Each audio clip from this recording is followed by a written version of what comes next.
Deixa eu trazer uma informação adicional antes de passar para o Beraldo, porque um relatório da Polícia Federal sobre essas investigações do caso Marielle cita um documento que afirmava que o delegado Rivaldo Barbosa, que foi preso no domingo pela morte da ex-vereadora, ele interferia no andamento e na elucidação de casos envolvendo bicheiros.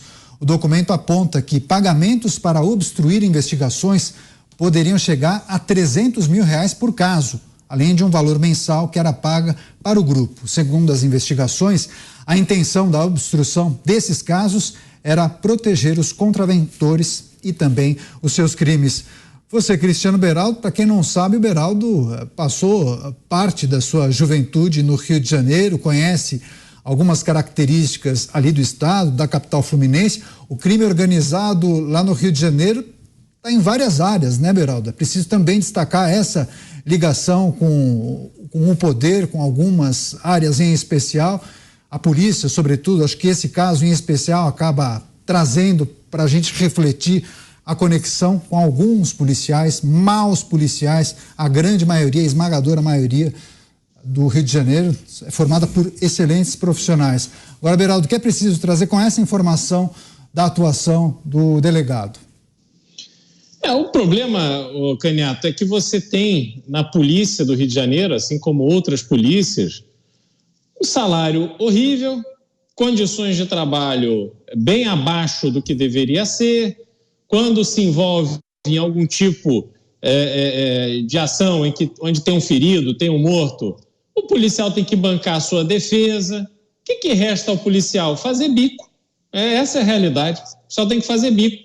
E aí, quando você tem pessoas com desvio de caráter que estão nessa posição, na hora de fazer um bico, estão vendo ali que o bicheiro está pagando mais do que o empresário lícito, alguns acabam cedendo à tentação do dinheiro e vão trabalhar na contravenção. Essa é a realidade.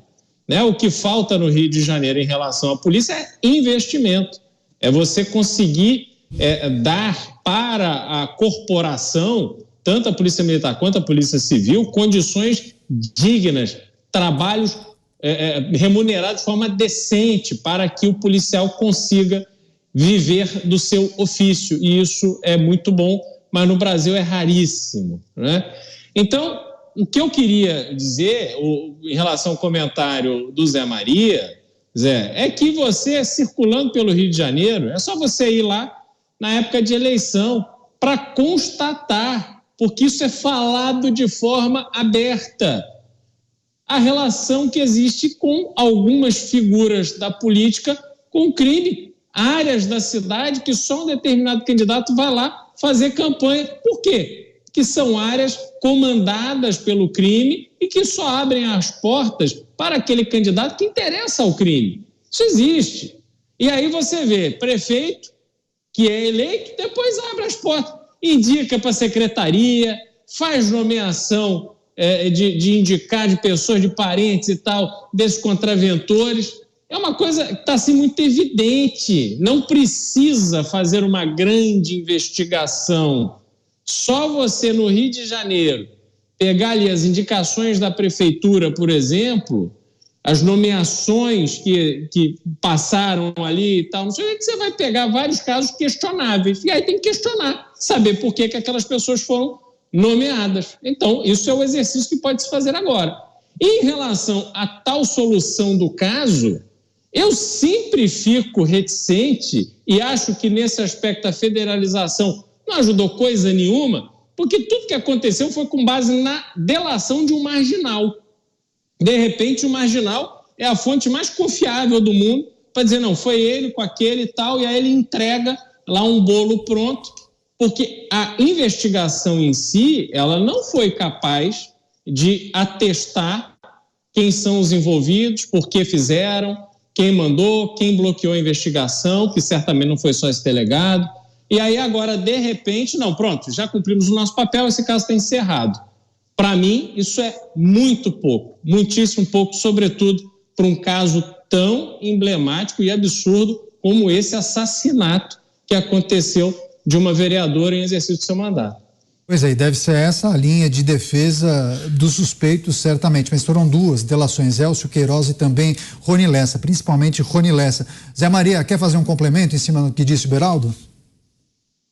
Sim, eu fico impressionado, Beraldo, com essa realidade, né? É uma realidade da polícia brasileira. Em alguns países existem muito mais polícias, né, corporações, do que no Brasil. Por exemplo, aí nos Estados Unidos são 20 mil corporações policiais e não tenho notícias, mais de 2 milhões de agentes. Eu não tenho notícias de um policial fazer bico na porta de um supermercado, um policial fazer bico fazendo segurança de criminosos. Policial, isso é impossível de se admitir. Eu não sei se todas, mas várias corporações, isso é proibido, o bico é proibido, né? Não se pode admitir.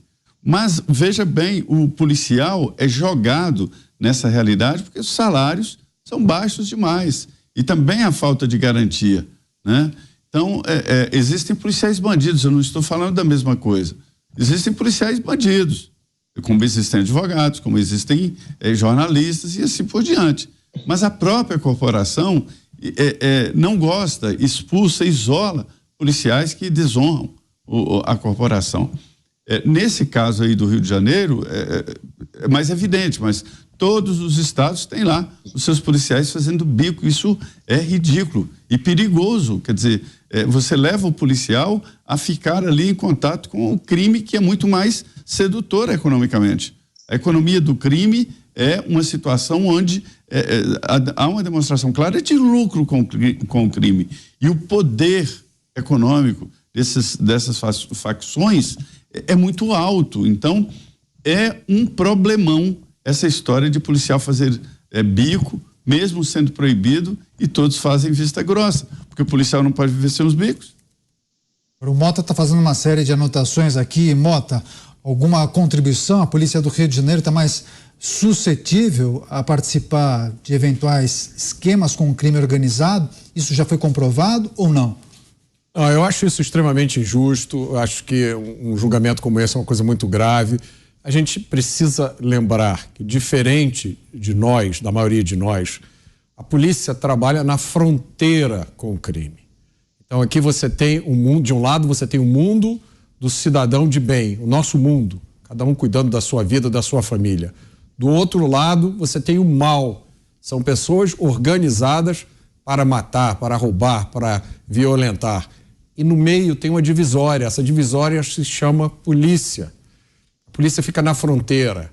É inevitável que algumas das pessoas que ficam nessa fronteira sejam contaminadas pelo mal que está do outro lado.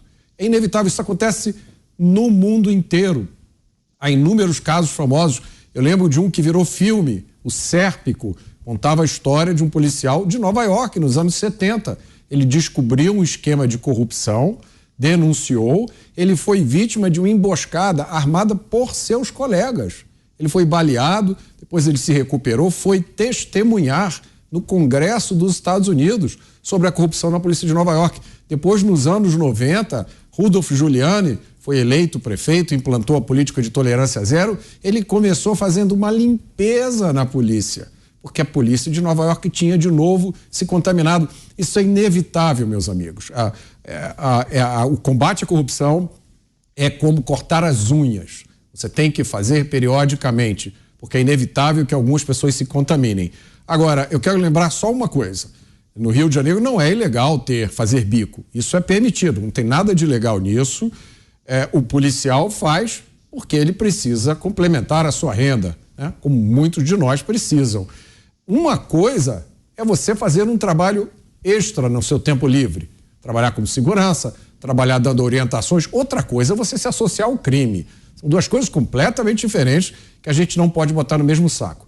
E para encerrar, só para lembrar, existe a opção de você ter um efetivo policial menor, menos policiais, que tenha uma remuneração melhor. Alguns estados brasileiros fizeram essa opção. Quando você compara, eles têm uma força policial menor que ganha mais. Nem por isso, por ter uma força policial menor, eles têm os piores índices. São mais efetivos, então? É lógico, você bota menos gente, remunera melhor, treina melhor, tecnologia capacita, também, né, Marta? E dá resultado. Agora, isso é uma decisão política, meus amigos. Isso, quem resolve são as pessoas que tomam as decisões sobre segurança pública. Não são os policiais que resolvem como é que vai ser o seu efetivo. Então, é óbvio para mim que se a gente não tem sucesso no combate à corrupção na política, como é que nós podemos esperar ter sucesso combatendo a corrupção na polícia? Rapidamente, Zé. Só para dizer que eu conheço casos em que reduziu o número de profissionais e aumentou a tecnologia, agiliza, melhora a qualidade do patrulhamento e a qualidade do trabalho e reduz o número de mão de obra, né, de pessoal. Câmeras, sensores, enfim, existem outros meios hoje de economizar em mão de obra e aumentar a performance exatamente com a tecnologia. Eu sou um crítico severo da falta de tecnologia nas polícias.